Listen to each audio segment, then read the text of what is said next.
Ako po tiga Malolos. Malolos lang po. Napunta po ako dito. Dati po, noong pong ako mabuwal, nagkaroon po ako ng ano dito.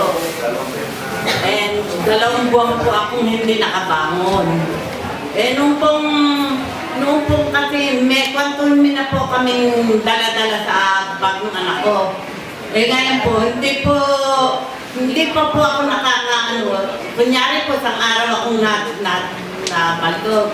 Pagkaraan po, nung pong hapon na yun, ako po nadala dyan sa hospital. Nirescue lang po ako para po ako maasakay sa ano. Di po nung po nga kayo nakahiga na po sa emergency room, ako po pinainom ng anak ko ng Pantumin.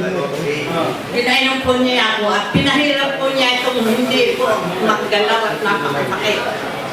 Noon po talaga noon. Bago po ako dinala sa x-ray, napainom na po ako ng mga anak ko ng Pantumin at pinahirap po nila itong hindi ko makagalaw. Mula po noon, sinabi po ng doktor sa amin, ng mga anak ko, na-operahan daw po ako. Maghanda raw po ako ng 200,000 pero po ang doktor. Kaya sabi ko po, sa awa po ng Diyos, makakalakad ako. Ayun nga po, makaraan po ang 2 buwan, November 2, na po ako, naambayak sa bahay namin hanggang kung ako'y makalakad. Wala po akong ginawa kundi uminom po ng Quantumin. Makalakad po ako. Hanggang ngayon po nakakalakad na ako.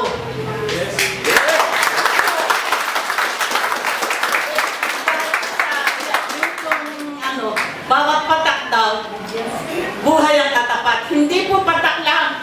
Nilalagyan ko po yung baso ko ng marami.